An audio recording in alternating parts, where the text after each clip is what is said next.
Whew. Normally, today would be chance die. But this is still the Sanguine universe. And even though we don't have a chance die for you today, well, my team and I thought that we should still bring you a story.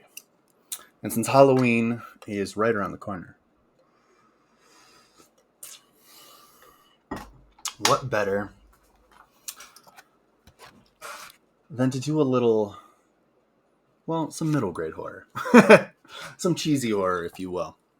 And what is the story about? So, Midnight Bites is a series that I wrote sort of in the vein of Goosebumps. I grew up, in the 90s. I loved Goosebumps, Animorphs, pretty much all the Scholastic lines. I was there, Captain Underpants. So, Goosebumps held a very special place in my heart. I loved smashing through these books, keeping them in my backpack. And I know maybe times have changed, but the need for a good quick read is never far away.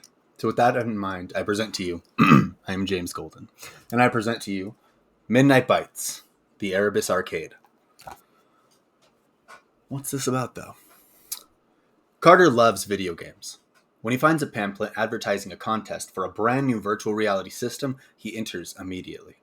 Chosen as one of the winners, the console is more than Carter could ever imagine. The Erebus Arcade is an out-of-this-world experience. But when the new console refuses to shut down, Carter finds himself in a reality worse than any nightmare. Let's begin. James Golden presents Midnight Bites, the Erebus Arcade. Power is never given. It must be taken, shaped, and wielded like a sword. Dr. Nikolai Hauser. 1. This sucks, Carter Torres complained. He pulled his headphones off and stared glumly at his reflection. Carter had short, curly black hair that he kept beneath a hat and big brown eyes that looked angry and sad. It's not that bad, Isabella said, peering at the sky through the windshield. Besides, a little rain never killed anybody. Carter rolled his eyes. This was no time for bad jokes. They were outside of their apartment in the Bronx, a borough of New York. Ahead of them loomed a large, dark train station. A Giovanni's Pizza was on the left, along with the McDonald's on the right.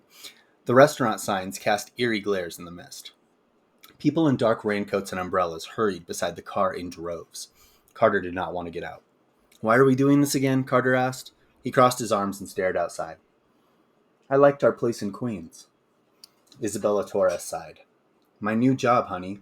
I'll be teaching elementary just down the way. We had to move. I can take the train to work. You'll be able to take it to school. She reached over and brushed the dirt from his jacket. You're nearly 12 now, Carter. You can handle this. Carter didn't know why, but his chest tightened as he glared at their new building. It wasn't that it was just ugly. Something so simple wouldn't bother Carter. No. There was something wrong with this place. Something wicked. Carter was sure of it. The apartment complex had peeling blue paint that resembled the claw marks of a giant creature. An ugly iron balcony hung exposed in the rain. Rust streaks bled from iron bars over windowsills. A sign that read "For Rent" in fading red letters hung from the street corner window. It looked about as unfriendly as a building could get. Carter glanced over at his mom. Isabella Torres had bright eyes and a beautiful smile. Her knuckles were tight on the steering wheel. She sighed deeply, a wish on her lips. Carter knew this move had been hard on her. The last thing he wanted to do was make life harder. She needed him to put on a brave face. He did his best. A new school. Again, Carter said, trying to hide the disappointment in his voice. Maybe this time I'll make some friends. His mom did not notice. That's the spirit, honey. I promise this move will be everything we need it to be. A real game changer, she said, glancing at her phone. It's summer break. You've got time to play outside. You can make new friends. It's going to be great. Now come on. The movers should be all done by now. They left the car in a hurry and ran to the nearby service store. Isabella pressed a keycard against the electronic panel and waited. She heard a click and pulled. The heavy door opened slowly. They hurried inside. Oh man, Carter said, shaking his heavy jacket off. I'm soaked. I hope my headphones didn't get ruined. Isabella laughed and shook the rain out of her hair. Would you look at this place, she said, turning in slow circles. This is beautiful. Carter did not have the same feeling. His stomach tightened as he looked around the lobby. The floor was a black and red tile pattern that swirled together in ugly splashes of color. It was stained by muddy footprints. A giant portrait of a European man with curly black hair stared down at anyone who entered from a nearby wall. Carter did his best not to look at it. The first floor held small apartments packed close together. As far as Carter could tell, these were apartments 1 through 10. Isabella and Carter passed them and went to a curling wooden staircase. It looked ancient. The stairs creaked dreadfully with Carter's lightest step and echoed loudly when he tried to hurry. There'd be no sneaking out on stairs like these, Carter realized with dismay. Exploring the first floor, Isabella found the manager's office. It was closed. The office windows were dark and drawn, and there were no posted hours that they could see. It's odd. Mr. Ramirez said that his office would be open. He sent me the key card to the building, Isabella said. Carter shrugged. He knew we were moving in today. Isabella smiled with forced cheer. Absolutely. I have the key to the apartment. I just thought he was going to meet us here, Isabella said. She looked worried. Oh well. Come on, let's go get settled in. I'm sure something just came up. Dragging his feet, Carter followed his mom up the stairs until they were on the second floor. A dark hallway stretched before them. A low blue light filtered in from a window at the end of the hallway. Number 11, number 12, Isabella counted. Here we are. Apartment 13. Carter gulped and shouldered his backpack a little tighter. In it were the last of his possessions. The small pack held a stack of CDs his dad used to love, a picture of his parents at their old house, and his birthday present from last year, the Master Pro U-Series video game system. He patted the backpack to check that everything was still there and followed his mom. Why did it have to be 13? Carter said with a sigh. Isabella smiled and approached the door. Don't be like that, Carter. You'll be 13 soon. Should we count that entire year as unlucky? If I'm living here, it will be, Carter grumbled. Isabella ignored him and unlocked their new apartment. A draft from an open window blew the handle from her grasp, and it creaked open slowly. There, stacked in a neat pile, were their moving boxes, centered in the tiny living room, only a few steps separated from centered in the tiny living room. Only a few steps separated their couch from the kitchen. Carter could cross the entire apartment in 10 strides. The apartment had only a single bedroom, a bathroom, the living room they were standing in, and a cramped kitchen. It's cozy, Isabella explained, stepping in. It's tiny, Carter complained. His mom pretended not to hear him. I'll take the bedroom. The living room will be yours, okay, sweetie? Why don't we start unpacking? I'll order a pizza from that spot across the street. She pulled out her phone and looked up the website. A teacher by trade, Carter knew there was no arguing with his mom. She was a proud, bold woman with a take-charge attitude. She liked to tell Carter that the Torres people were great explorers and adventurers, that their spirit was brave and true. However, the only time Carter had ever felt that spirit was when he'd been exploring a new game with his dad. Those times were behind him now. Carter sighed and headed for the boxes. The family TV sat across from the couch just as it had at the old house. He unzipped his backpack and pulled out the Master Pro. The video game console had been a present from his dad.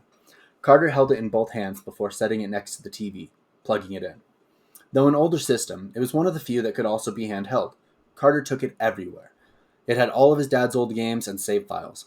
Sometimes, when Carter missed him terribly, he would take out the Master Pro and race against his dad's ghost in Daredevil 3. That had been his dad's favorite game. Give me a second. Okay. What even is that? Oh, it's something over here. Give me a second, guys. Sorry about that. Ugh. Strange things were getting picked up in the background. My chair every now and then was registering as a person and has a bright red jacket on it. Okay.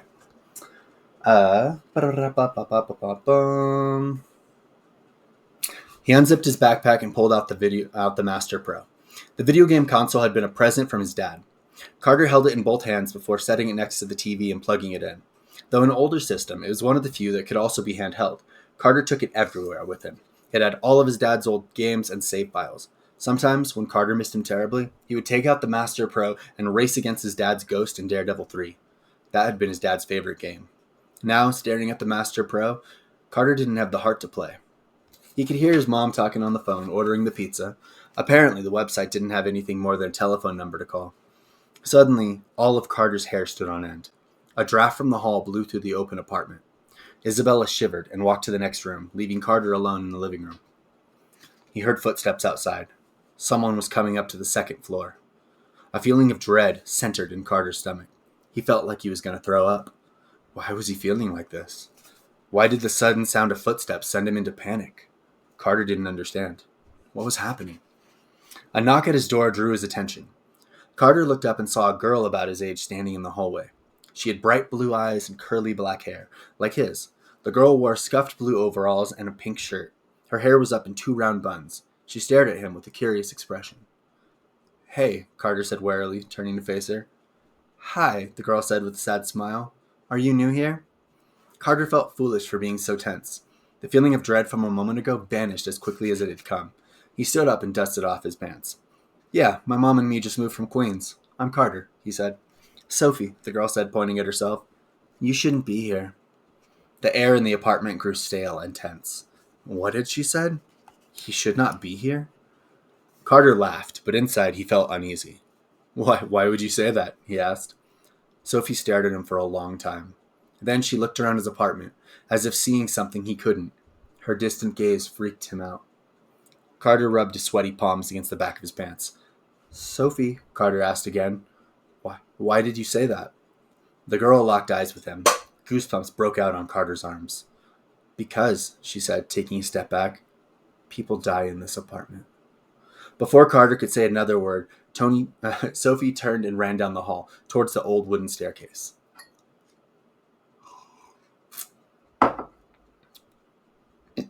Carter stared for a moment, and then was up, as if struck by lightning. He bolted for the door and slammed his hands against the wall to round the corner. He had to catch Sophie. If his apartment was haunted, there was no way he was going to stay there. His mind raced with questions. Who was this girl? How did she know this? Had she come to warn him?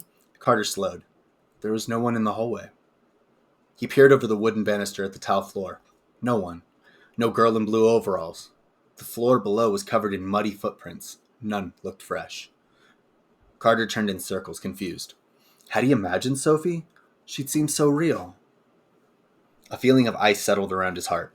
The only other apartments were on the second floor. Looked dark and foreboding. The doors were closed, and there was no welcome mats or decorations of any kind. Carter couldn't even be sure anyone else lived up here. So far, he hadn't seen or heard another soul except for Sophie, and she had vanished. Carter trudged back to his apartment just as his mom came out of the back bedroom. "Success," she said, pumping her fist. Large cheese crust pepperoni and mushroom with garlic knots, 3 different dipping sauces, and a 2-liter of soda. Carter met her eyes. Isabella Torres frowned. "Honey, what's wrong? You look like you've seen a ghost." Chapter 2.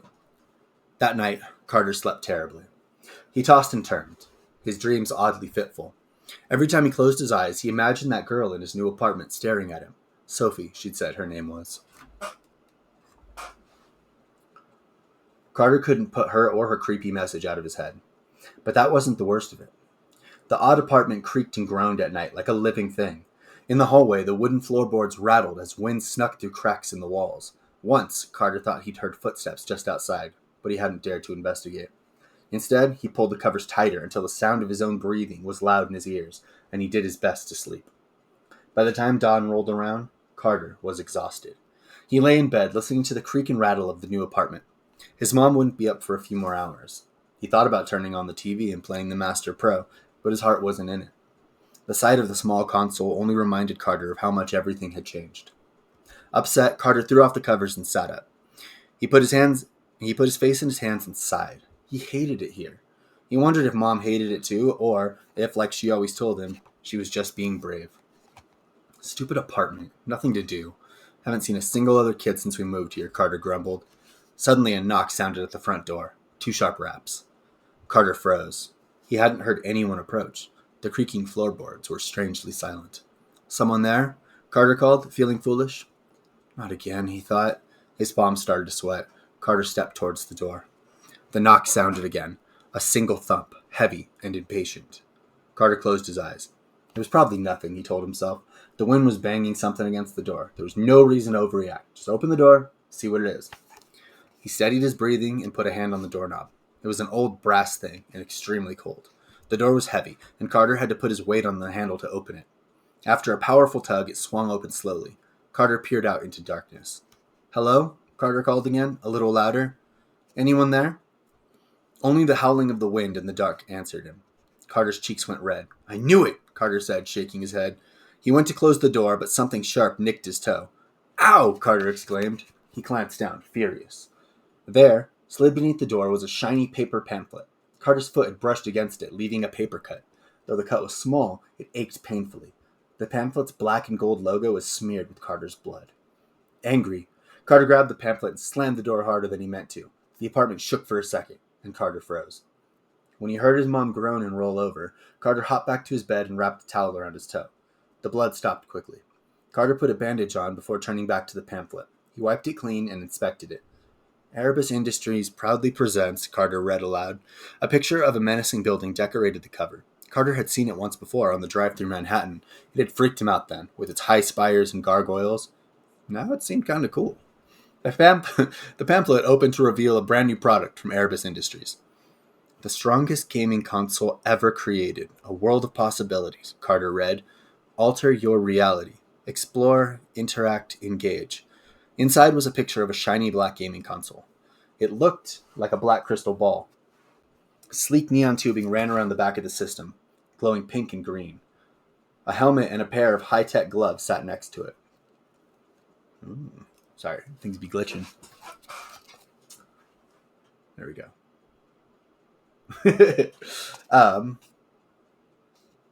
A helmet and a pair of high-tech gloves sat next to it. Carter read the description of the console, skimming over any words he didn't know. His eyes went wide. No way, he whispered. Carter reread the pamphlet, hardly able to believe his eyes. A sweepstakes? I could win this thing for free, he said with a laugh. The details of the contest were pretty basic. Carter would have to log onto the website and fill out a questionnaire. Then, when the sweepstakes were closed, 10 lucky souls would win their very first generation Erebus Arcade.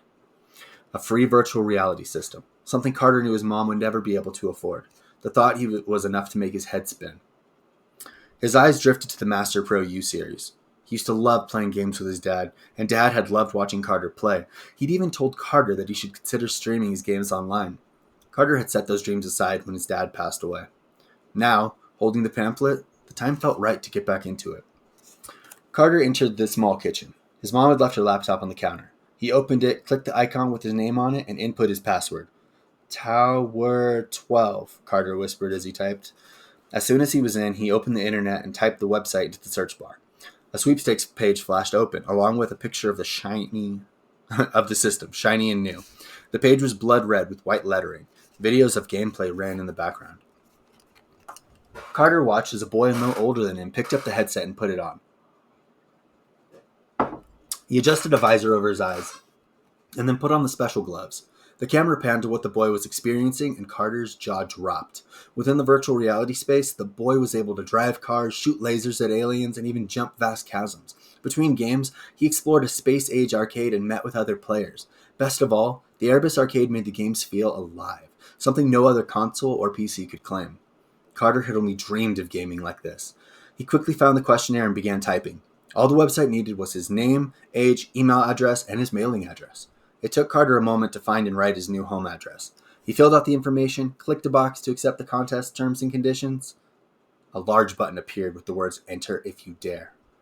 Behind it, the Erebus gargoyle, a leering creature with glowing red eyes and a long face, began to laugh. Carter stared at the button for a long time. Something in the pit of his stomach told him to be wary, but another part of him felt foolish. Spooky and gothic was what Erebus Industries was all about. Of course they'd put something like this on their contest. Shaking his head, Carter clicked enter. The button took him to a new page that congratulated him on entering the sweepstakes and wished him the best of luck. A moment later, he received an email confirming that he'd entered successfully. Carter let out a tiny whoop, closed the laptop. He'd done it. He had entered the sweepstakes. His mind was racing as he ran to the couch and turned on the TV and the Master Pro. Compared to the Erebus Arcade, the home console was a relic. He couldn't wait to try out the new system. Until then, he decided his skills could use some practice. He grabbed the controller and loaded Daredevil Racing for the first time in 2 weeks. Oh, in weeks. Carter couldn't hear the laptop whirring in the kitchen over the game. Its little beeps and flashing lights did not get his attention. As Carter crossed the finish line in first, claiming gold in the World Cup rally, the laptop stilled and went to sleep. 3.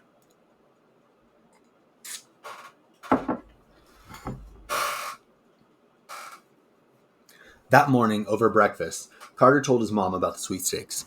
"It's going to be awesome," Carter said, waving a half-eaten bagel. "It's a virtual reality machine. It takes you to this, what are they called? Like arcade, but it's not old-timey. Hey, Isabella said with a frown. Sorry, but it's not. It's like a high-tech arcade with every game imaginable. High-tech.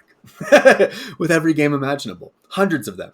Carter started listing titles that he'd seen on the pamphlet. Blood Knights, Blood Knights 2, Return of X, Daredevil Heroes, Rise of the Magi. He ran out of fingers and glared at his bagel. Eat your breakfast, his mom said with a gentle smile. Those all sound like games you maybe shouldn't be playing. Carter obediently began scarfing down his food. Oh, come on, Mom. In all those games you play as the good guys, stopping vampires and zombies, Carter complained. Vampires do need to be stopped, Isabella said with a grin. Carter rolled his eyes. His mom sipped her coffee and frowned. The pamphlet was next to her on the table. Carter could see the drop of blood from his seat. Erebus Industry, she said thoughtfully. The contest was free? Carter nodded. He could tell his mom was softening on the subject. The games lobby's that arcade I was telling you about, Carter said. I know what an arcade is, honey. They're from my time, remember? Isabella said. Well, do you know what a lobby is? Carter asked smugly. Yes, it's this kind of area where players hang out, Isabella guessed. Carter laughed. Yeah, actually, pretty close. Anyway, I can make friends before school starts in the lobby, Carter said. You could make friends right now, his mom exclaimed. Mom, do you see any kids outside? Carter asked with a frown. Isabella didn't bother to look outside. The neighborhood was a little too rough for kids to safely play in the streets. They both knew that. All right, point taken. This seems like a safe enough way to make friends, at least until you start school in August, Isabella said. Carter pumped his fist. I hope you win, honey. Your dad would have loved this thing. She tapped the bloody pamphlet affectionately. Yeah, Carter said. He gave his mom a hug. He would have, huh? Isabella eyed the spot of dried blood. Honey, did you cut yourself on this? The next few days passed by in a blur. Carter helped his mom unpack and set up her bedroom. They set up the living room so that Isabella had a reading nook. Carter angled the TV and played from his bed, practicing every game he had. Most nights, they ordered takeout. When the evening of their fourth day in the new apartment rolled around, Carter was beyond anxious. His mom circled the small apartment, double-checking her purse for her belongings. Keys, teacher badge, laptop, hand wipes, lip balm, Isabella mumbled, rifling through her bag. Mom, I don't want to stay here by myself, Carter said. It's creepy. He hadn't told his mom about Sophie or what she'd said about people dying in their apartment. Carter didn't want to think he was crazy. He wasn't even sure he believed it himself. Carter had checked the hallway every night before going to sleep.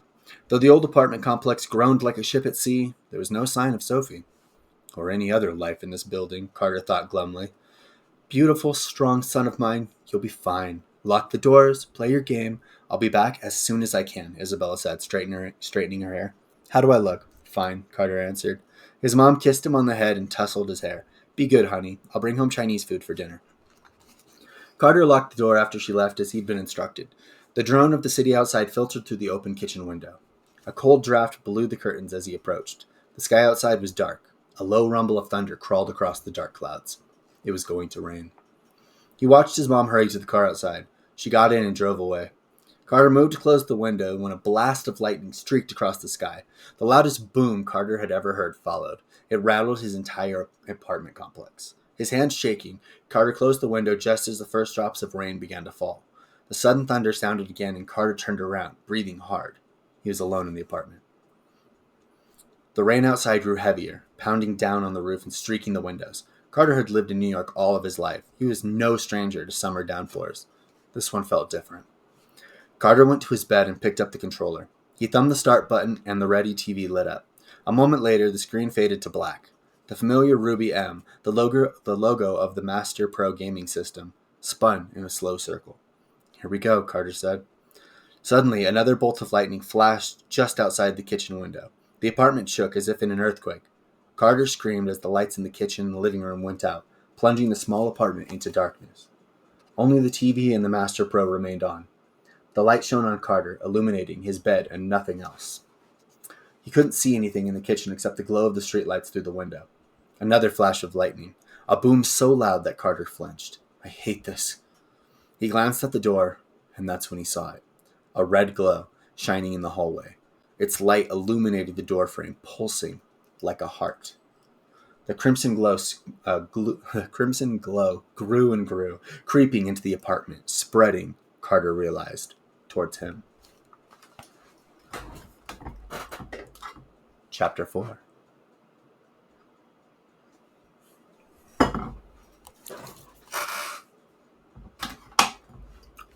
Carter froze. The door shuttered with another boom of thunder. That was what Carter told himself it was, at least. Hello? His voice sounded small, and he cleared his throat, working up courage. Hello? Someone there? Carter called again, sounding more confident than he felt.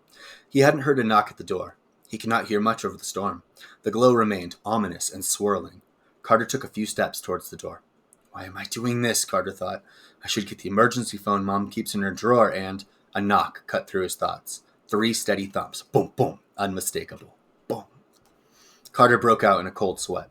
What was going on? He took another step towards the door. The knocking sounded again, heavier this time. The glow beneath the door was getting brighter. It washed over his bare feet, dyeing them red in the strange light. The doorknob was within reach. Carter stood on his toes and pressed his eye to the peephole. There was no one there. The usually dark hallway glowed with the red light of something at his door. Carter's heart rate spiked. He had heard the knocking clear as day. He couldn't have imagined it. Then his eyes drifted down. Almost past the peephole's range of vision was a large black case. It looked alien, with strange red runes and odd ridges. The red light was coming from within. The arcade, Carter thought, his fear forgotten for the moment. He unlocked the door quickly and threw it open. The hallway was deserted. But Carter's thoughts were no longer on the mysterious pounding sound. All of his senses were tuned to the glowing case at his feet. Wow, Carter whispered. The case was a metallic black color with large red runes as large as an adult's hand on every side. Carter had no clue what they meant, but he didn't need to. The front of the sleek case told him enough. Erebus Industries, Carter read. He ran a hand along the case. The stylish letters shimmered and pulsed beneath his touch. Carter pulled his hand back and laughed nervously. I won?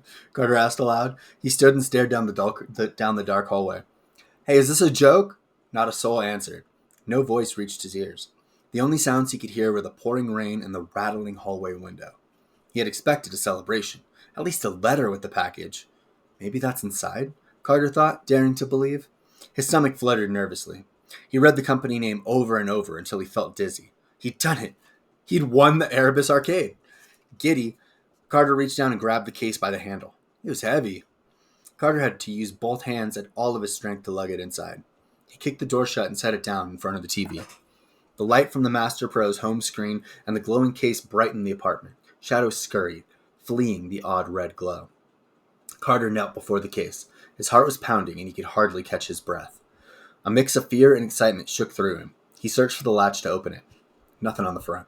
He felt around the strange case. Everywhere his fingers roved, the light played and pulsed. His hands tingled. Then he found something. A button on the handle. It was shaped like a skull. Carter noticed a tiny piece of steel between the skull's teeth. That's gotta be it, Carter mumbled. He adjusted the case so there was room for it to open. A feeling of dread came over Carter suddenly. Maybe he should wait for his mom, he thought. The case had appeared suddenly in the middle of a storm. Carter couldn't think of anything more mysterious than that. He traced the button with his forefinger. All it would take is a little push. I wouldn't do that if I were you, a girl's voice said right behind him. Carter jumped to his feet and whirled around. The kitchen was empty. So was the living room and the open bathroom. His mom's door was closed, just like she'd left it. Carter went and opened it, a feeling of panic rising in his chest. Dark, no lights on, no signs of movement. His heart was pounding as he closed his mom's bedroom door. Who'd said that? Was it Sophie? Was she somehow in the apartment? Carter exhaled shakily. No, he reasoned. That was impossible. He was here alone. His eyes drifted to the mysterious case. Had the case said something? Suddenly, Carter felt foolish. Erebus Industries was known for its gothic style and library of horror games. It'd be just like them to have a spooky machine loaded with a pre-recorded message. Carter knelt down next to the case and shook his head. He couldn't believe he'd let himself get so freaked out. The red lights and mysterious delivery were all probably part of the show. Sophie was probably in on it too, Carter realized with a laugh. I bet she's the one who delivered the pamphlet and the case, Carter said aloud. The case said nothing. It continued to glow with an eerie pulse, the red light fading, then growing brighter. Carter's curiosity built as he stared at the red glow. Finally, unable to wait any longer, Carter thumbed the button on the handle of the case. It indented with a click. Instantly, pain shot through Carter's finger as something long and sharp stabbed into him, drawing blood. Ah! Carter screamed. 5. Carter tried to pull back, but the case wouldn't let go. It held him firmly, as little devices whirred over his finger. It felt like dozens of tiny spiders running over his skin. Carter opened his mouth to scream, but a horrible thought made him pause. Who would help him? Was there anyone else in the apartment? Suddenly, the case released him with a loud click. Carter fell back and inspected his finger. What? Carter asked. His finger was fine. There was a tiny drop of blood on his fingertip. It was a little sore, but otherwise unharmed. Exactly like a shot from the doctor, Carter thought. He stared at the case in disbelief. Did this thing just give me a shot?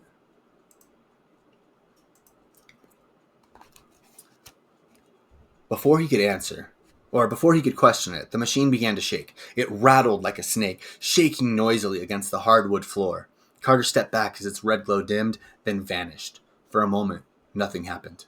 The futuristic case sat dark and still. A flash of lightning cast Carter's shadow against the wall. His breathing was loud in the small apartment. Suddenly, the case cracked open with a loud hiss. Carter stepped back, laughing nervously. It was opening on its own. Carter watched in awe as the lid of the dark case opened and locked itself into place. An eerie purple glow drew his gaze down. There, exactly as advertised, was the Erebus Arcade. Wow. The inside of the case was lined with black felt and glowing purple lights. An orb wrapped in plastic rested in the center, surrounded by foam. Next to it was a pair of gloves and a gleaming black helmet. Carter removed the plastic and held the large orb out. The Erebus Arcade was about the size of a soccer ball. Bright neon green and pink tubing encircled the small machine. They reminded Carter of DNA strands. The orb came with a stand that held it up like a trophy. Carter set it on the desk next to the TV and the Master Pro. His fear forgotten, Carter quickly set up the new virtual reality console. He removed the plastic from the black headset and gloves and cleared room for him to move around. Once he was finished, Carter put on the gloves and the headset. The gloves were covered in a strange material that pressed and pushed against his hands when he moved them. The headset was dark and snug. A black visor slid down over Carter's eyes. The world around him went dark and quiet. Noise canceling, Carter said. He couldn't hear his own words. Carter laughed and lifted the helmet. All at once his hearing returned. The storm outside raged. Thunder crashed and rain pounded against the window. Carter held the headset in front of him and marveled at it. Its shiny visor reflected his smiling face. He hadn't felt this excited in a while. Carter glanced at the clock. His mom wouldn't be home for several more hours. With the power off, he might as well explore the Erebus Arcade. He might even be able to connect to someone's Wi-Fi, Carter thought. With a grin, he pulled the helmet back over his eyes and thumbed the start button on the console. Carter swayed as his senses expanded. He felt a little dizzy. The apartment complex and all of its sounds disappeared, replaced by total blackness. He heard a sound like shimmering chimes, followed by a woman's voice, soft and sweet. Carter Miguel Torres, welcome to the Erebus Arcade, the voice said. The darkness of Carter's vision split down the middle and opened like doors. A new location was forming. Carter could hardly believe he was still in his living room. The screen over his eyes showed a notification. Carter's microphone was active. He tried speaking and was pleased to find that he could hear his voice loud and clear. This is incredible, Carter said. A set of instructions flashed over his vision in red. Please place your feet in the highlighted section and remain still, the voice said. Carter looked down. The virtual reality system was already active. He was outside the arcade, on the sidewalk. A set of footprints glowed with a flashing red light. In front of him loomed a large red brick building. Its two huge doors were open and inviting. The sounds of hundreds of active video games overlapped within. Another sound Carter longed for reached his ears, the sound of kids laughing and having fun. Carter stepped forward until the footprints were beneath him. His feet touched the Erebus Industries case in his living room. The virtual footprints turned a bright green and began to pulse. The Erebus Arcade is a state-of-the-art virtual reality system, the voice said. It comes with a 360-degree directional treadmill. Stand still, Carter Torres. It is activating now. Carter held his hands out in front of him. His fingers began to tingle. The gloves squeezed and relaxed, forming against him like a second skin. For a moment, Carter could feel his heartbeat in his arm. He laughed nervously. Carter couldn't wait to get into the arcade and see all of the different games. His mind raced. Should he go for the driving games first? Those were always popular. Fighting games would be where the competitive players gathered. A good shooting game might be best for making friends. But what would a platform game look like in VR? Carter was so lost in thought that he almost missed the notification chime. He read it quickly as it appeared. Creating your avatar now. Please remain still, Carter read. Why does he keep telling me to stay still? A magical green light encircled him. It appeared suddenly with an eerie whoosh. The light was warm, like summer wind, but carried with it the scent of popcorn and soda. As it passed over him, Carter glanced down in amazement. The light was building a perfect replica of him in the virtual world. This would be how he looked in the Erebus Arcade. A bunch of avatar outfits and skin appeared in front of Carter. He browsed through them with a wave of his hand, grinning. Finally, he selected an outfit with a black jacket, a baseball hat, and a pair of basketball shoes that glowed green in the dark. Carter spun the avatar around and nodded. It was a good look, and close enough to his real-world self. He pushed the giant floating agree button and stepped back. He couldn't move. Something physically stopped him. Carter tried to remove the helmet, but all of a sudden something big and metal whooshing clapped around his legs. 6. You liking it so far, squad?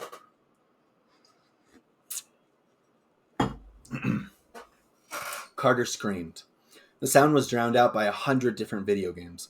Machinery that Carter couldn't see, but he could feel pressed against his ankles. Something cold and heavy was moving against him, squeezing tight. It felt like a pair of metal snakes wrapping around his legs. Carter's thoughts were wild and panicked. He was being locked into place. This wasn't an arcade, it was a death machine.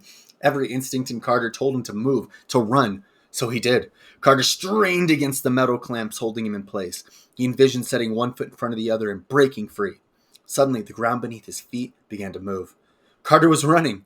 His avatar shot forward, dashing into the arcade. The doors slammed shut behind him. Erebus Gaming Treadmill is active, the voice said cheerfully. You are now free to safely explore the arcade. Carter stood in a dark brick building. It had high rafters with large industrial ceiling fans. He could feel the air circulating from those high fans on his skin. The air in the arcade felt cool and crisp. A middle path cut through the arcade endlessly. To the left and right were rows and rows of video games. Carter looked behind him. A glowing red exit sign hung just above the double doors. His eyes lit up with joy and recognition. The Erebus Arcade wasn't hurting him. It was still loading all of its features. He walked forward and back, left and right, testing his movement. The treadmill moved beneath him. Carter was still in his apartment, walking on a machine. It adjusted direction easily, and in a few seconds, Carter forgot all about the treadmill entirely. Jogging down the rows of games, Carter skimmed the titles. None were familiar, but the names were cool. Mummy's Curse, Aether Driver, Locust the Black Plague. Carter laughed and turned down a random row. Fighting games, Carter said with a grin. Each of the arcade games was a personal stage with high walls. A person could step wholly into one and vanish from sight. Probably why I haven't seen any other players, Carter thought. He approached one of the games. It was a towering machine called Sanguine Knights 2, Fate of the World. Unlike traditional arcade games, Carter couldn't spot any joysticks or buttons. A girl about his age stood inside, punching the air.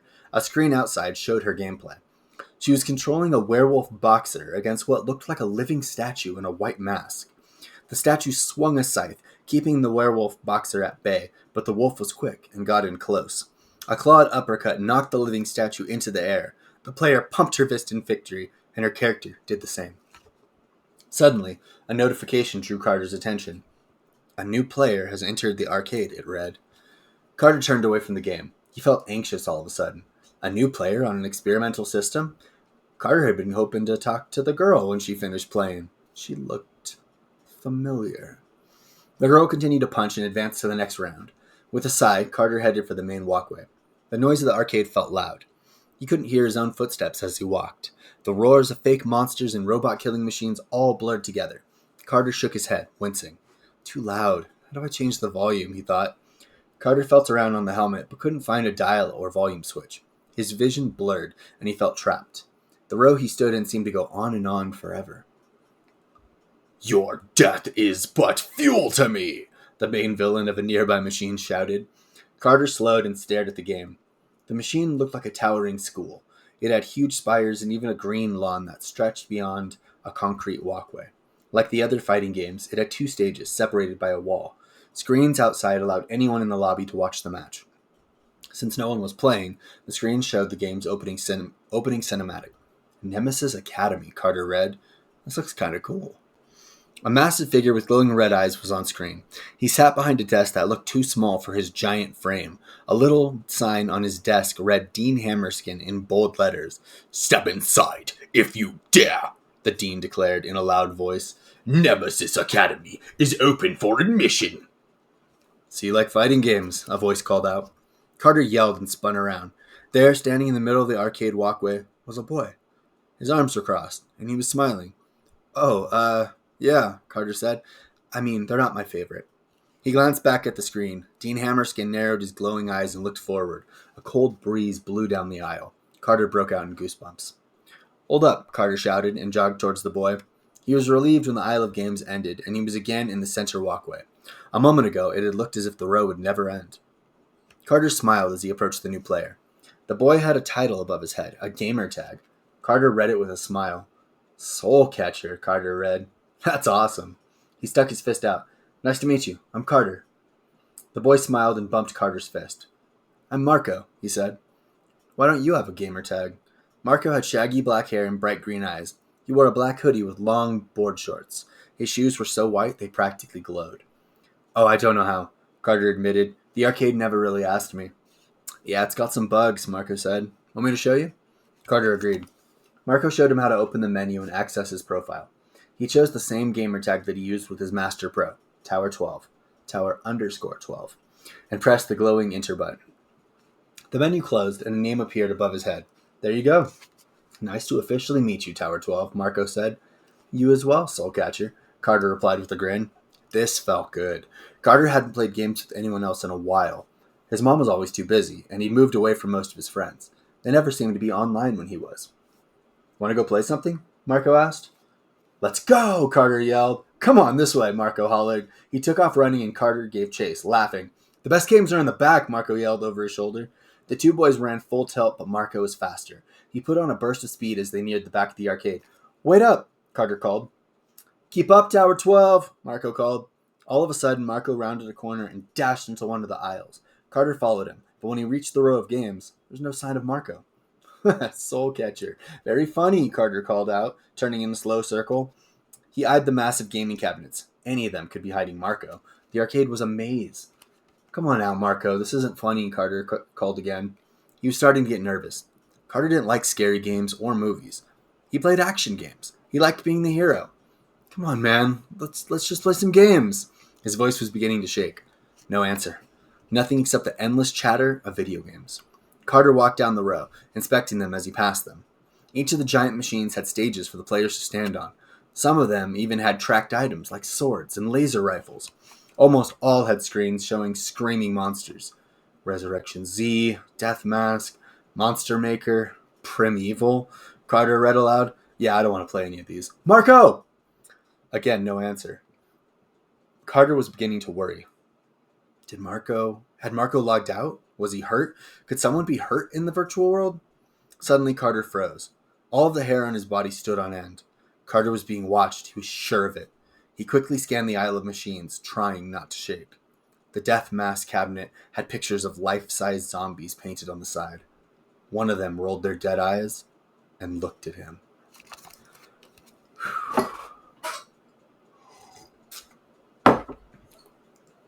7. Carter stared into the zombie's yellow eyes. They stared back and blinked. Nope, Carter said. He could feel his heart hammering against his shirt. His breath quickened. Carter's eyes flickered to the red exit sign glowing at the front of the arcade. It wasn't that far, and he was quick. This thing's got Marco, he thought. It got Marco, and now it's going to get me. Carter took a step back. The thing slapped pale hands on the side of the game cabinet. Its knuckles tensed against the cheap plastic. A low growl drifted from the dark shadow it hid in. Carter had seen enough. Nope, he said again. As fast as he could, Carter turned and sprinted for the main walkway. The pounding of his heart overpowered the loud ringing of the games. Is it following me? I can't tell. He didn't dare turn around. When he reached the main aisle of the arcade, he slowed to catch his breath. A different sound came from the darkness. Not the growl of a creature or the eerie music of horror games. Something much, much worse. Laughter. Marco! Carter yelled. Marco stepped into the light, laughing. Oh, you should have seen yourself run, Marco said. He doubled and wiped tears from his eyes. I almost lost it when I blinked at you. Carter could feel his face grow hot and red. It's not funny, dude. I'm sorry, Marco said. Still laughing, he jogged to Carter's side. You should be, Carter said, angry. There's like a blackout at my apartment and it's storming. I don't want to be scared in here too. Marco stared at him for a long time. Too long. He took a step forward. Then another. Carter stepped back. Dude, knock it off. I mean it. Marco blinked, heavy and purposefully, then broke out laughing. Oh man, you are too easy. Carter crossed his arms. Marco put his arm around his shoulder. Come on, I'm sorry. That was the last one. Don't you want to go have some fun? Carter nodded, but he was wary. He was surprised that they hadn't seen any other kids in the arcade. Then, Carter remembered that girl. So who else is here in the arcade? Carter asked. A girl was playing a fighting game when you found me. Marco frowned. He looked a little upset. Yeah, I know who you're talking about, Marco said. He gestured for Carter to follow and turned down another row. Don't worry about her. She's not friendly. Keeps to herself mostly, Marco said. Carter nodded, but inside he wasn't so sure. Maybe she'd be friendly to him. The feeling of the new area was familiar. Each of the VR machines was shaped like a car. The sound of squealing tires and roaring engines echoed all around them. The racing section. Carter's area of expertise. So, Marco said, strapping into a sports car, do you want to meet people, or do you want to race? Carter laughed. We can meet people later. Let's race. Carter and Marco played for hours. They raced through deserts and across mountains, even to space and back. Marco was good. He was an aggressive racer, not afraid to trade paint if it meant winning. But he wasn't better than Carter. Tower 12 takes first place again, Marco said. He hopped out of the car and over to Carter. He shook his head. How the heck are you so good at this? Marco asked. Racing games are my specialty. They were my dad's favorite type of game. I think I've played just about everything except the new VR games, Carter said with a shrug. Well, you're good at those too, Marco said with a laugh. Want to go again? Are you any good at shooting games? Carter shook his head and hopped out of the race car. There are no clocks in the virtual arcade. No way to easily tell time. I've got to go, Carter said. Oh, Marco said. He looked disappointed. Yeah, I understand. Carter headed for the exit. Marco followed him. Carter felt kind of bad for Marco, but he didn't understand why. He turned around as they walked. I'm sorry I have to go. That's all good, Marco answered. He sounded bitter. I'm going to stay on a bit longer. Work on my high scores. Carter nodded. He realized he didn't know all that much about Marco. You won the contest like me, right? Marco laughed. Yeah, a handful of lucky souls, Marco said. Awesome. Then I'll see you tomorrow? Marco nodded. He turned and looked down towards the back of the arcade. It was dark back there, where the horror games lived. See you tomorrow, Tower 12, Marco called over his shoulders. He stuffed his hands in his pockets and turned down a row of puzzle games. Carter stood there for a little while. He felt sorry for his new friend and wished he could have stayed longer, but Carter knew his mom would be home any moment. He had to check on the apartment and make sure everything was okay. He pushed open the exit doors. The virtual reality system turned off. The treadmill slowed to a stop and powered down. Carter was alone, standing in the dark. Wow, Carter whispered. The difference between the real world and the virtual one was almost impossible to tell. Carter stepped off the treadmill. He took off the helmet and gloves and sat down on his bed. His thoughts at once went to Marco. Soul Catcher, his gamer tag had said. Why had he been so sad when Carter had to leave? Except for the few scares, they'd had so much fun together. Carter couldn't wait to tell his mom all about Marco and the Erebus Arcade. She'd be so happy to know that he'd made a new friend. Chapter 8.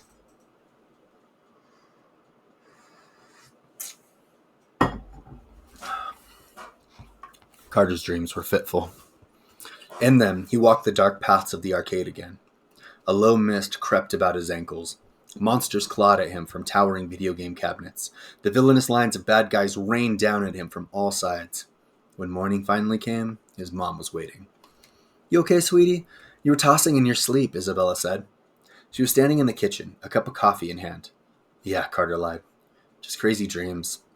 About anything in particular? His mom asked. She wore a knowing smile. Carter turned and eyed the Erebus Arcade. The treadmill was gone. In its place sat the alien-looking suitcase. His VR helmet and gloves were on top of it. On the entertainment center, next to the Master Pro, the black orb shone wickedly. Carter's eyes lit up. His thoughts cleared and he remembered Marco. Mom, I won the contest! He bolted out of bed. I won the contest. Someone dropped off that case over there during the storm, like right after you left. But it was for me, so I brought it inside and it was the arcade, just like the pamphlet said. Carter quickly retold the whole story. He was careful to leave out the bit about the case poking him. He told his mom about Marco and how they had raced for hours and the other girl he hadn't met yet. Sounds like you had a great time, Isabella said. I'm sorry I got home so late. I didn't even hear you come in. I thought you were going to bring home Chinese food, Carter said. His mom sighed. I know, honey. I am so sorry. After the teacher's conference, I went out with my new coworkers. I know I probably should have called, Isabella said. I probably would have missed it, Carter admitted. His mom smiled. Get dressed. I'll make it up to you right now. Let's go get some breakfast. The day was a bright one in New York. The sun made the city's tall buildings and skyscrapers shimmer. Though the sky was blue, Carter's thoughts were dark. He couldn't get his mind off the arcade and Marco. Just like him, Marco had won the contest, but Carter didn't know anything about his new friend. He'd entered the arcade after Carter, but he seemed to know so much more. Why did he look so sad? Carter wondered over breakfast. They'd gone to a place called Jackie's, a local favorite in the Bronx. The food was great. Carter and his mom got breakfast sandwiches and orange juice to go. They parked a block away and ate in the car. I'm going to be a little busy today, Isabella said after they finished eating. Why, what's up? Work, she said with a sigh. I have to design my course before school starts. Set course goals, create and align assessment plans. Carter yawned and smiled. Sorry, he said. Sounds boring. Isabella laughed. It can be. It can also be challenging and fun, just like a puzzle and a game. Do you mind if I play while you work? Carter asked. I told Marco I was going to meet him in the arcade. Carter's mom gave a disapproving smile. I guess I don't mind, sure. You could show me how it works. They returned home. The drive was quick and uneventful. When they entered the apartment building, Carter shivered. It still felt strangely empty. Carter hadn't seen a single person in the complex other than Sophie since moving. Have you seen anyone else here? Carter asked. No, I haven't, his mom said thoughtfully. It's always tough to find parking, though. That's probably because of the other tenants. Carter nodded. He felt uneasy, like something was wrong, but he couldn't figure out what. Don't you think that's a little weird? Carter asked. His mom pulled out the keys to their apartment as they reached the second floor. New York is a big city. Deals like this don't float by every day, honey, Isabella said with a smile. This arrangement is only temporary. By next year, we'll be somewhere nicer, maybe closer to a park. Carter just nodded. He knew his mom was doing his best. He smiled. I know, Mom. I love you. I love you too, sweetie, his mom said. She opened the door. Carter's jaw dropped. Someone was standing in their apartment. A girl with blue overalls and a pink shirt. Her hair was up in buns, and she was standing over the Erebus Arcade. Sophie, Carter whispered. Chapter 9.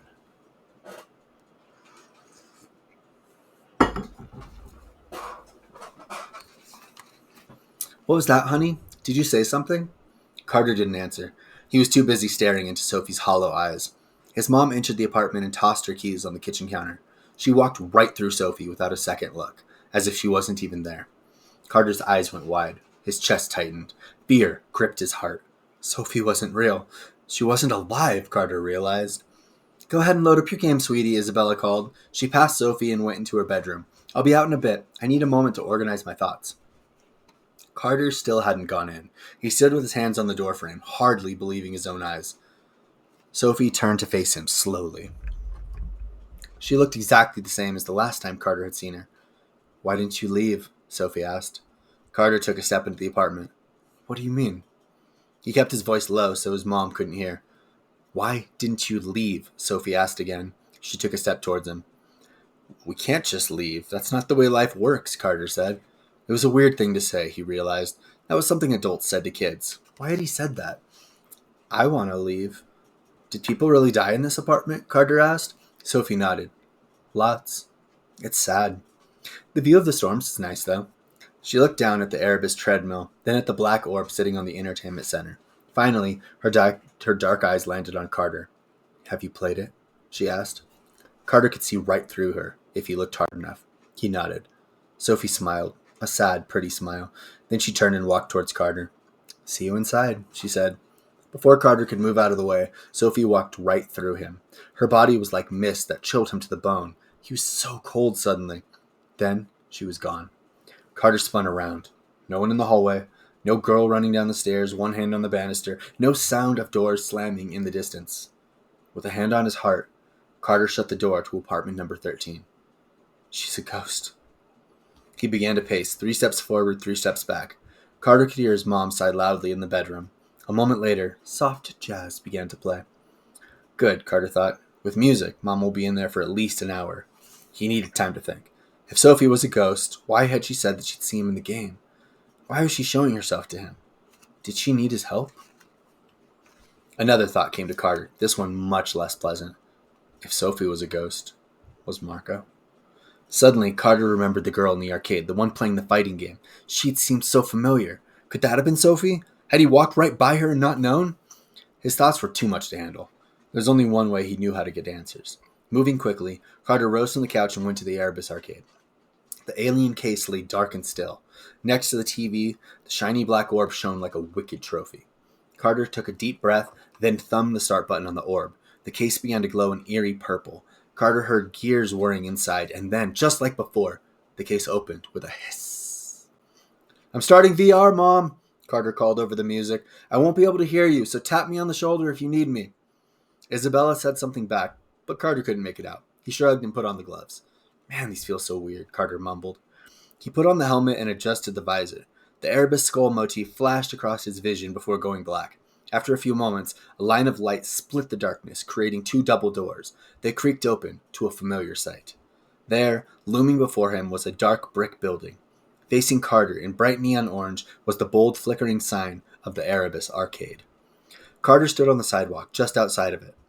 Behind him was a wall of darkness. He could turn around right now and exit before the system fully loaded.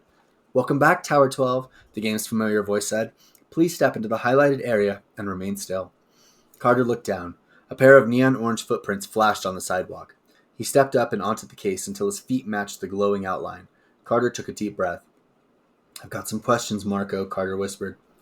"The Erebus treadmill is activating," the voice said. The cold steel cuffs gripped his ankles, holding him firm. Carter did his best not to squirm. They held him tight for what seemed like forever. Carter counted impatiently. 30 seconds later, they released him. "You are now clear to enter the Erebus Arcade," the Gape said in its robotic voice. "Yeah, thanks," Carter said. "You are very welcome, Tower 12. Have fun." Carter took a step forward. The treadmill moved with him easily. He took a step to the side and then spun around as quickly as he could. The treadmill turned with him. He didn't miss a beat. An idea came to Carter. He didn't want to fall, but he knew how he could trick the treadmill. A slow smile spread across his face. With a small grunt, Carter threw himself into the air and spun around. He landed on sidewalk as smooth and flat as any in the real world. "Awesome," Carter laughed. The arcade's neon sign flashed invitingly. He started towards it, and the double doors opened with a loud click. The smell of candy, popcorn, and soda wafted out. Carter could hear the laughter of kids playing inside, but he wasn't sure if they were real or not. It could be part of the program. Carter stepped inside and looked around. The doors closed behind him with a loud bang! Carter winced. The arcade looked about as empty as before. There weren't any kids playing near the entrance, nor could he see any passing between the rows of games. "Hello?" Carter called out. His voice hardly carried over the noise. "Sophie? Marco?" No answer. Carter walked down the central aisle, peering down the first 3 rows. He couldn't see anyone. Each of the massive gaming cabinets was like its own world, complete with a stage and walls for privacy. A player could spend years exploring each game and not beat them all. It also made it hard to find anyone. "There you are," a cold, mean voice said. It came from right behind him. Whew. Hour in, not bad. Chapter 10. Carter spun around and came face to face with Marco. His eyes were narrow and sharp. He looked furious. "Where have you been?" Marco demanded. Carter opened his mouth, but he didn't know what to say. Marco's eyes were dark, and he was shaking. Carter didn't understand why Marco was so upset. "What?" Carter said. "I was with my mom. I told you I'd be on today. I'm only like 10 minutes late." Marco blinked. "I've been waiting forever," he shouted. Carter took a step back and put his hands up. "I'm sorry, I didn't know that. I logged on as soon as I could," Carter said. Marco put his head down. He was shaking. "There are no clocks in here, Marco. You have to log off to tell the time." Oh, I got the voice wrong, sorry. "There are no clocks in here, Marco. You have to log off to tell the time," Carter said. "Look, man, I'm sorry you were in here waiting for me, but I'm here now. Let's do some gaming." The Erebus Arcade felt wicked suddenly. It was dark and cold, and each of the machines had gone eerily silent. Carter didn't want to admit it, but he was scared. He hadn't been this scared when a ghost had walked right through him. Carter could feel his hands shaking. A part of him wanted to rip the helmet off and be done with the arcade, but he needed answers. Answers about Sophie, about the arcade, and most of all, about Marco.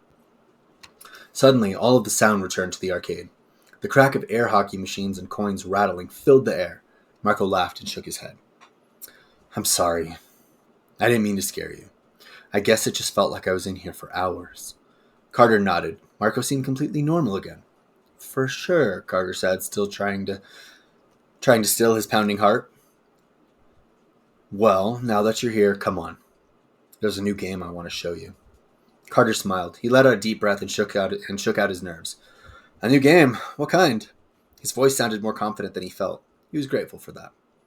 Marco gestured for Carter to follow, and he did.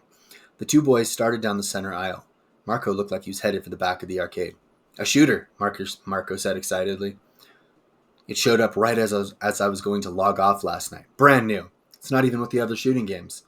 Why not? Carter asked, interested. Marco gave him a wild grin. I think it's probably so new that they don't know what genre it fits in, Marco said. Maybe they didn't expect anyone to discover it. Carter thought about that. The Erebus Arcade was a brand new system. The winners of the sweepstakes would be the first players in the world to own and explore one. Who better to test out new games than the winners of the contest? Marco led Carter past the horror and survival games. The area was dark and scary. All of the machines displayed gruesome images of zombies or ghosts. Carter couldn't help remembering the questions he needed answered. Where is it? Carter asked. They were approaching the back of the arcade. A back room, Marco answered. I know all kinds of secret passages in this place. There's almost as many secrets in the arcades as in the games. Carter nodded. It was now or never. Hey, Marco, Carter began nervously. Hey, what's up? Marco asked, slowing. He turned around. You okay? Carter gulped. Totally, he lied. It's just that, right before I logged on, I saw someone in my apartment. Marco froze. Someone in your apartment? He asked. What kind of someone? Carter felt a thrill of excitement. He'd been sure that Marco was going to be angry or surprised. Instead, the way he was looking at him, Carter felt like Marco believed him. All right, so get this, Carter said. The first night at my apartment, I saw this girl. She said her name was Sophie, and then she told me the people who stay in my apartment die. Whoa, Marco said. For real, Carter continued. She vanished before I could ask her any more questions. Then, today, just before logging on, I saw her again. In your apartment? In your apartment, Marco shouted. He looked totally invested. She was in my apartment, Carter said. But then she said the weirdest thing. She said she was going to see me inside. In here. In the arcade? Marco asked. That's crazy. He looked around at the games in the horror section. Ghouls and vampires leered at him from the dark screens. Maybe, but remember that girl playing the fighting game? I think that might have been Sophie, Carter said. Marco smiled slowly. Are you messing with me? Carter straightened. His cheeks felt hot and red. What? No, I'm telling you the truth. This girl warned me that I was going to die and then vanished. She walked right through me again today. Marco stared hard at Carter for a long time and then began to laugh. Oh man, I really believed you for a second. You played that really well. You should be an actor. Carter frowned. He was so mad he felt like he was going to cry. I thought you believed me, Carter said. You know that girl. You told me not to bother with her. Marco laughed. I told you that because she doesn't talk to anybody. That girl that you saw in the fighting game, she's the first winner of the first ever Erebus Arcade. No one knows her name.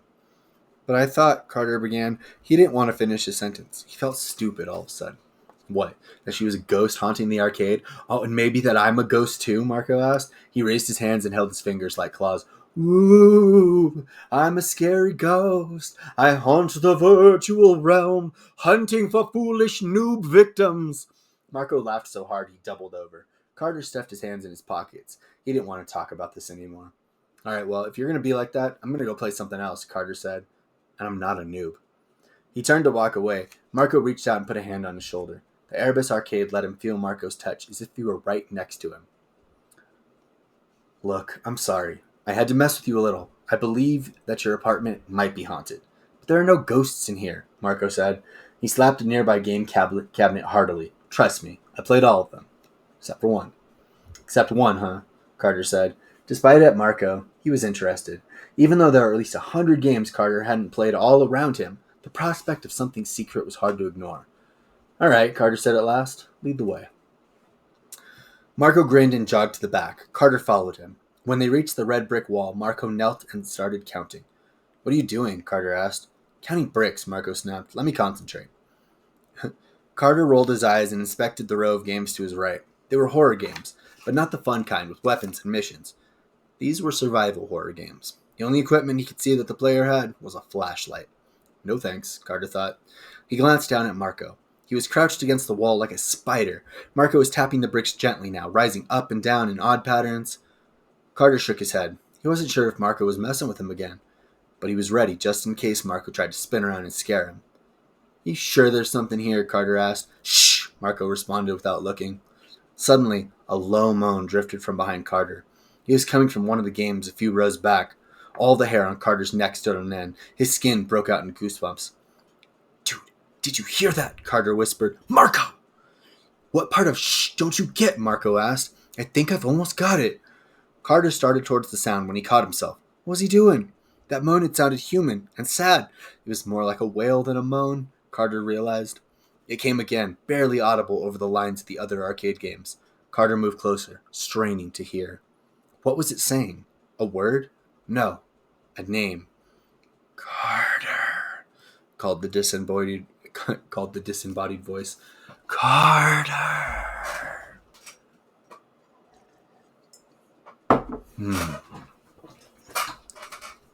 11. A hand touched Carter's shoulder. It was heavy and real. Carter ripped the VR headset off with a yelp and came face to face with his mother, Isabella Torres. Carter, she said, smiling. There you are. The dingy apartment was bright compared to the darkness of the arcade. Oh no. Sorry, I've got a tiger cat. Give me a second.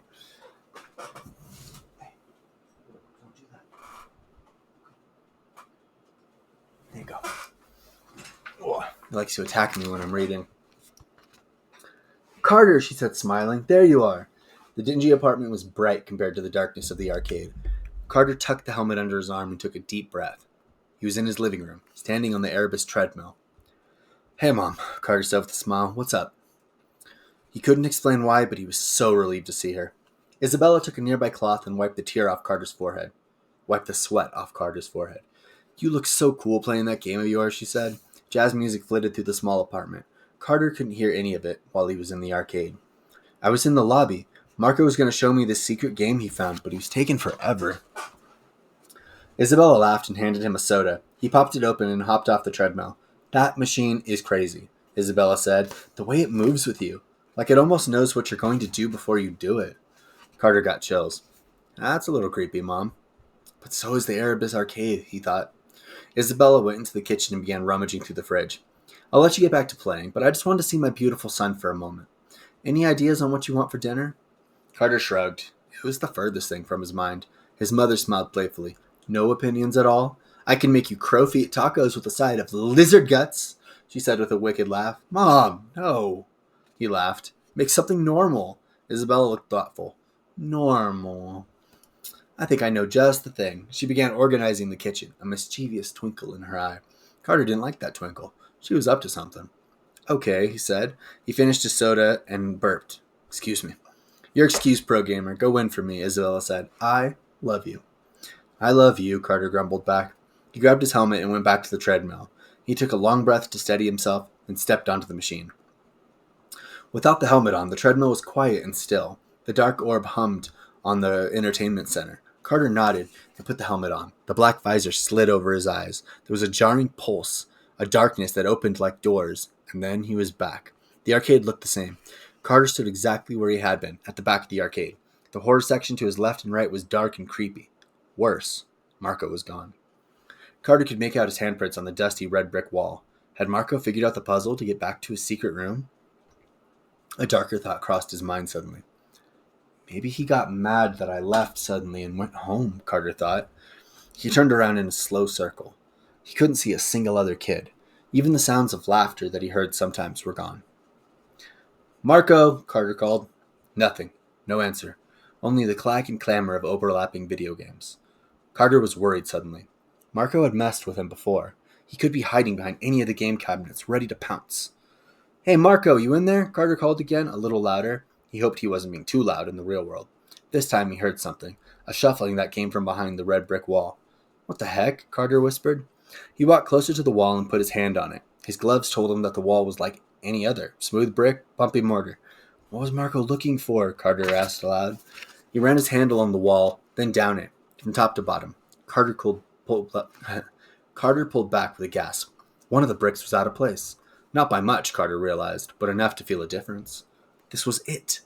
Carter placed both hands on the brick and pulled gently. It was looser than the rest, but wedged in.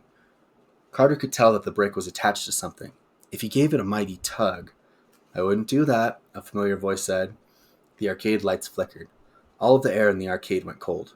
Carter shivered. He knew that voice. Sophie, Carter said. He turned around slowly. Sophie was directly behind him, close enough to touch. Her avatar wore a pink top over a blue skirt. Her hair was pulled back in a braided bun. She stared at Carter with a dark, sad expression. Carter put a hand to his chest. He remembered how Sophie had walked through him. She had felt so cold. He needed answers. Are you a ghost? He asked. He said it before he could second-guess himself. Sophie smiled, but there was no joy in it.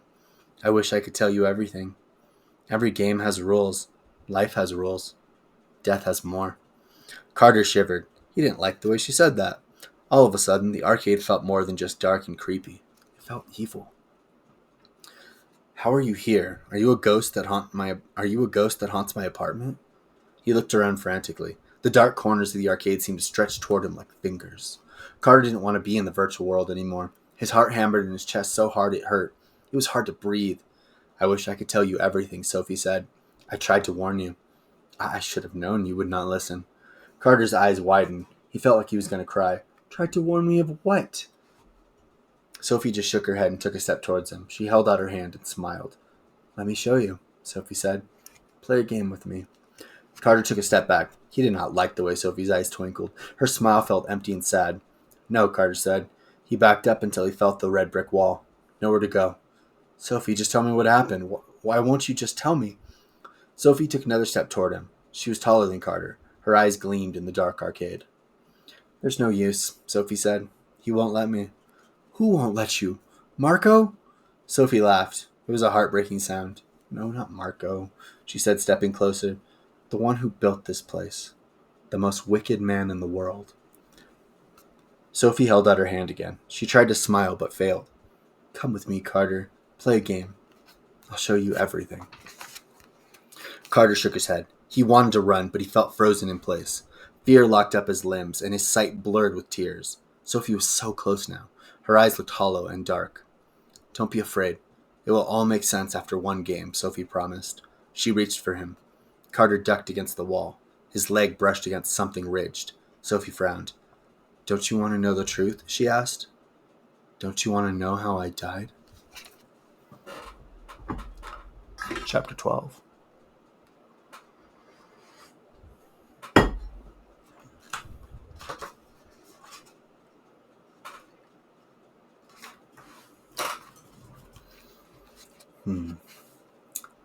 Might have to do this in 2 parts, depending. But I'll keep going for a bit longer. Chapter 12. Suddenly, a pair of hands reached through the wall and grabbed Carter by the shoulders. Ah! Carter screamed, jumping. Come on, Marco shouted. This way! Carter spun and followed Marco, dashing through the brick wall as if it weren't there. His vision went fuzzy, as if the virtual world was filled with static. Behind him, Sophie yelled something. No! If you go in there, you won't be able to... The red brick wall appeared, and Carter's vision cleared. Sophie was gone, stuck on the other side of the wall. Carter stood up and looked around. They were in a new section of the arcade that Carter had never seen before. It looked completely different from the dark building they had come from. The walls glowed with neon lights that outlined every angle. Everything was bright and futuristic, like the inside of a spaceship. The 2 boys stood in the center of a row of gaming platforms. Whoa, Carter said, standing up. This is how I thought the arcade was gonna look. He offered a hand to Marco and was surprised to feel the boy's weight. He lifted and helped Marco to his feet. Thanks for saving me, Carter said. I told you she was a ghost. I'm sorry for doubting you, Marco said with a grin. That is beyond freaky. But I don't think she can get us here. Come on, I want to show you something.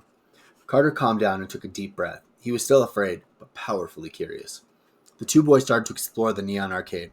It was everything Carter had hoped the Erebus Arcade would be. Marco led Carter away from the fighting games and past a section of flying games that made Carter's jaw drop. Dude, look, Carter said, pointing.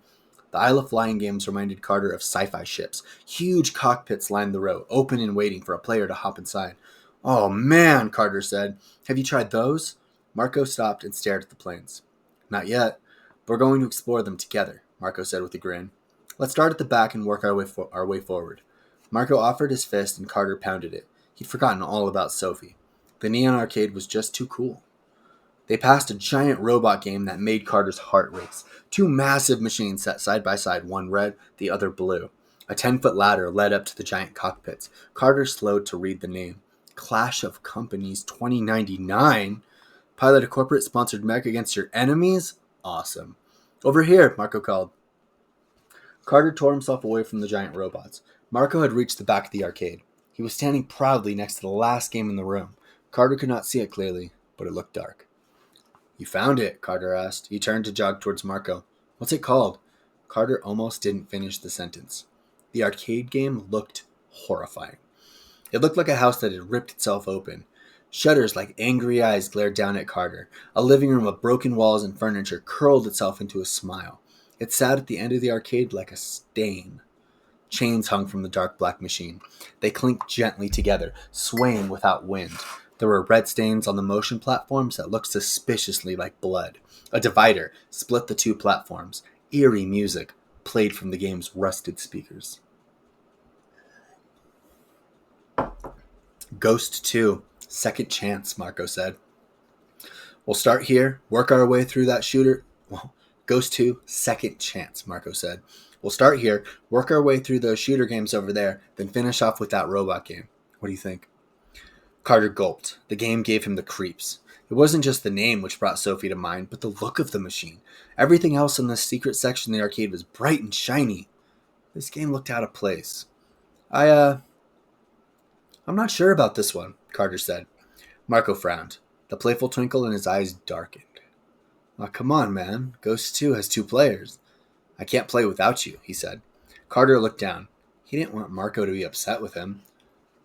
Horror games kind of freak me out, Carter admitted. I don't really do well with the scary stuff. Marco grinned and pointed to the platforms. Large glowing swords hung from a rack. It's not a horror game, Tower 12, Marco said.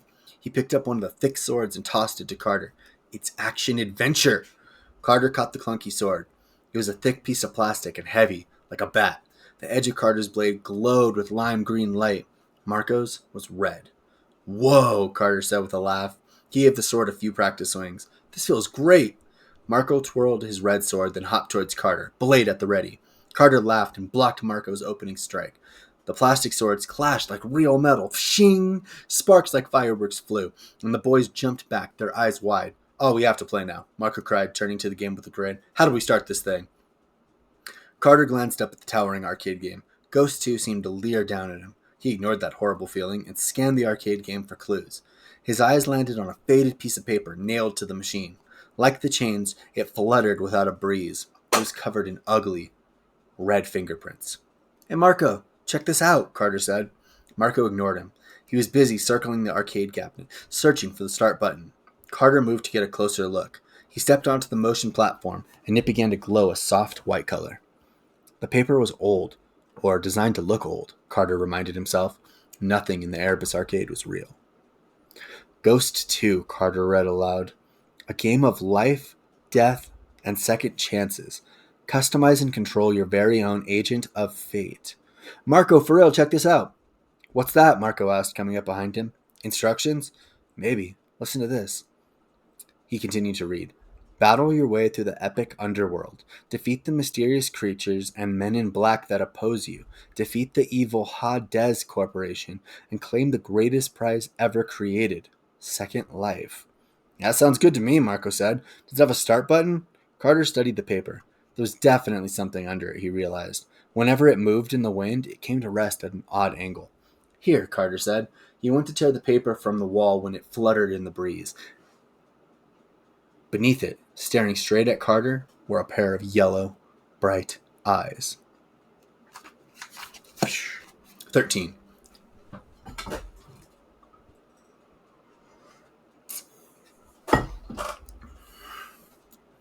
Carter scrambled back. Staring at him from the ruined walls of the arcade machine was a red snake. It hissed threateningly, its yellow eyes never leaving Carter's. It was coiled around a big red button. The word START was painted on it in bold white letters. Snake! Carter whispered. Marco, snake! Marco laughed and put a hand on Carter's shoulder. Then he stepped towards the button. Wait, Marco! Marco shook him off. The snake hissed, louder this time. Its movements were snappy and quick. It looked angry. Marco grinned and reached for the button. Oh, sorry. Sorry, my bad. I lost my place. It looked angry. Marco grinned and reached for the button. Marco, the snake! It was too late. The red snake lunged forward, fangs out. It bit Marco hard. Carter slammed his eyes shut. He couldn't look. There'd be so much blood. Suddenly, Carter heard the sound of wind chimes and drums. The arcade machine rumbled to life, and Carter opened his eyes, surprised. Marco stood in front of him, arms crossed over his chest. He looked smug. The red snake dangled comically from Marco's arm. It was still biting him, but there was no blood, no wound. What? How? Did you forget where you are? Marco asked. He tore off the snake like a bandage and tossed it to the floor. We're not in a game yet. This is just the lobby. Nothing can hurt you here. Carter felt relieved. Marco rolled his eyes and laughed. You really are skittish, huh? He asked. Carter nodded. I can't help it. I'm just jumpy with games like this. Marco began to swing his sword, warming up. Carter followed his lead. His heart was beating hard. He did not know why, but he was still nervous to play this game. Something about those instructions set Carter on edge. Get ready, a stern voice commanded. It came from everywhere at once. Carter felt a strange tingling in his brain. The arcade around him pulsed with light. Once, twice, 3 times. It almost made his head hurt. Then, Carter felt a mighty pull, and everything went dark. Marco! Carter called. He did his best to keep the fear from his voice. Polo, Marco answered with a laugh. Carter could not see him, but Marco was nearby. That was good. He did not want to start a game like this separated. The darkness became a shimmering logo that Carter recognized. Hazy worms formed underneath.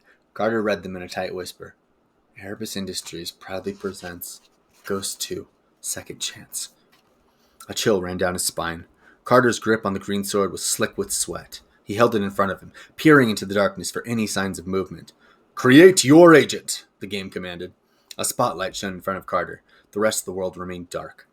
Standing in the spotlight was a man in a blue suit. He was tall, handsome, and very athletic. He looked like the kind of man that could save the world. Whoa, Carter muttered. Is that my character? Carter walked closer. The game zoomed in on the character's face. Carter customized it until it looked as close to him as possible. Just a little older, Carter thought. Kind of looks like my dad. Are you still in character creation? Marco called. Yeah, Carter answered. He selected a dark black suit for his agent with a green tie. Matched the sword. I'm just going to make myself, Carter said. I want to get in there and start swinging.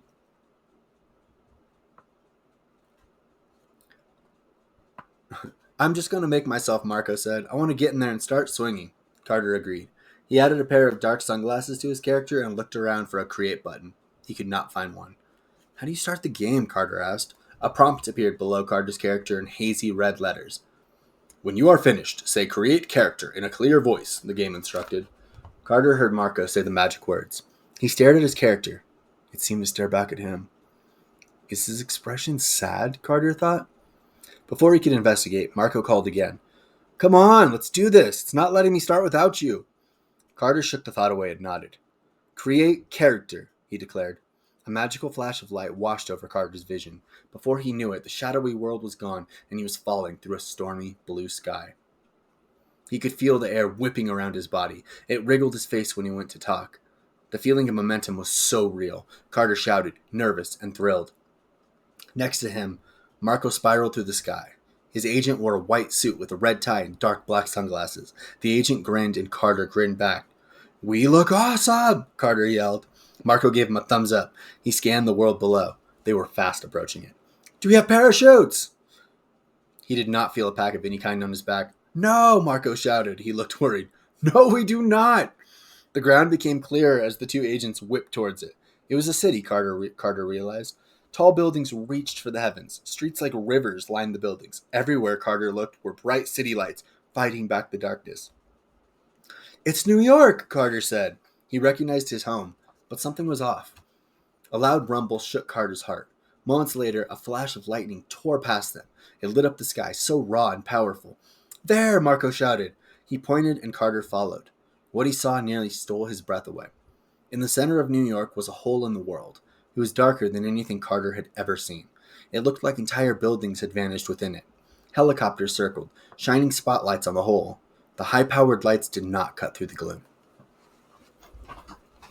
Whoa, Carter muttered. Try as he might, his character angled for the giant hole. Marco flew next to him. His expression was wild. "I can't slow down," Carter yelled. "Can you move?" Marco seemed to struggle, but his character did not change course. "No," Marco yelled. "I think this is a cutscene. We have to go in the hall." The wind was so loud in Carter's ears, but there were other sounds too. Carter could make out voices over the wind. A terribly sad wailing. The two agents crossed paths, soaring down towards the hole in the world. The wailing grew deeper. "What is that?" Carter shouted. "Moaning!" "It's the underworld," Marco answered. He looked determined. "The first level, just like the description you read." Carter gulped hard. It looked like a wound in the surface of New York. The edges of the underworld were scabbed over in red. Carter could see thousands of people surrounding the hole. The police kept them at bay, but for how long? "Agents of fate," Carter said. He turned to Marco. "We're the only ones who could stop this." "Then let's close that hole," Marco said. "Partner." Carter grinned and took a deep breath. He stopped fighting the scene, and their speed doubled. The entrance to the underworld grew close. The noise of the concerned citizens echoed all around them. Carter could hardly make out individual voices. The mob of people blended together into a loud roar. "Ah!" Carter groaned. "Loud!" "Almost there!" Marco shouted. They zipped through the center of the giant hole and passed into absolute darkness. My lords and legends, that puts us at exactly halfway through the Erebus Arcade. Carter and Marco have just entered and will descend through the underworld into those fabled levels. Will they make their way through? Will they be able to defeat those so-called men in black? Will they traverse through these levels, defeat the Erebus Arcade, and claim that mythical second life?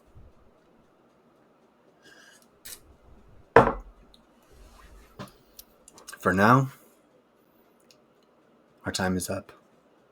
Join us next time, my glorious souls, as we complete the Erebus Arcade, as we finish that book/game. Thank you for traversing the Sanguine universe with me. I'm your humble host, James Golden, author, writer, storyteller. I'll check you later. We love you very much, and I will see you next Sunday.